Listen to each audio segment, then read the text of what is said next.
Welcome to Brian's Action Figure Reviews, and today I have bought something I didn't really plan on buying, but it is from the Black Widow Crimson Dynamo Build-A-Figure wave. It is Marvel's Spymaster.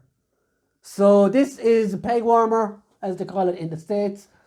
Something nobody wants, but looking at him, he's a classic. I think it is it an Iron Man villain maybe? Possibly a Black Widow villain from the 80s. I know he was in Black Widow or in Iron Man comics. But Iron Man villains aren't that plentiful. And there's a cool like retro blue and yellow proper comic style about him. So I really wanted to pick him up. And I got him from Toys R Us at a really, really decent price. Using their loose figure offer that they always have on. And yeah, let's check out Spymaster. So we have Spymaster here in the box. As you can see, there is bits missing because it's from the Crimson Dynamo Build-A-Figure. Marvel's Spymaster, Hasbro Legends series at the top. On the bottom, Marvel. On the side, you've got some cool artwork here, which continues on the back. As you can see, ooh, noisy. Here is the Crimson Dynamo wave. You've got Taskmaster, Black Widow, Yelena Belova, Red Guardian, Winter Soldier, which I have and I already reviewed, Crossbones, which I also have and I already reviewed. And it says, look for figures based on these characters. And of course the Dynamo Baff himself. And up here it says, Spymaster, an undercover operative skilled in sabotage. Spymaster possesses superb fighting capabilities. So is he sneaky or is he a fighter? Pick one, Jesus. On the bottom, all that legally stuff. So let's get Spymaster out and his mass of accessories. One gun. So here we are with Spymaster, the most bare bones figure I've ever bought. He literally doesn't come with anything bar this red pistol, which is nothing to write home about. It does go in his holster, which is one thing. So first impressions from the figure, I really like the colours. It really blends in with my background almost. Now the colours are cool. It's a real proper comic-y look. The plastic feels very loose or different or cheap or something. Also, like the paint lines along here are very dodgy. They're not the best at all. There's like flaking and stuff here as well. So the paint is kind of shockingly bad on this figure. There is some flaking at the elbows as well and missed paint and the inner elbow. So I'm glad I didn't pay loads for this guy. I think it was a tenner I paid for him from Toys R Us. So I'm glad I didn't pay too much for him because he's not a...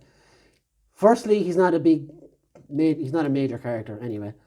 But secondly, yeah, he's just someone cool to stand on the shelf. I like the S here, almost ripping on Superman a bit. The belt does move. Articulation is pretty standard. Looks up, looks down. That did that opposite. You get a little bit side to side. You get a full 360. Same with the arms. They go out up this far. You get a bicep swivel. You get double jointed elbows. You get the wrists move in and out and around. Got a very loose ab crunch, which literally goes up and down like a lunatic. And you got that horrible gap in the chest when you move him back. He does move around. Again, very loose. Legs go out that far. They go up a nice bit. He does have double jointed knees. Whoop, almost broke him there. And he does have a great ankle rocker. So, and up and down as well on the ankles. So as a figure, like, mechanically, he's perfect. He's just painted pretty crappily and is a bit loose in parts. But overall, I can't really be too mad at this figure. It's not bad at all. It won't stand. It's the ankles are just being dickheads, to be honest. So, yeah, for $10, you can't go wrong with this guy, really. He's a good shelf filler, as if I needed that, as if I have that problem of filling a shelf. But he's cool to have, good like villain. So if we're doing ACBA, You can buy a couple of these guys and throw them around and stuff. As for height, he is the standard. Whoop, wrong side. He is about the standard 6 inches, just about here above it. Here he is next to an AEW figure. Here he is next to a McFarlane. And here he is next to a much bigger name villain, the Vulture. And here he is next to my new friend Dan Garrett, who's a little bit smaller.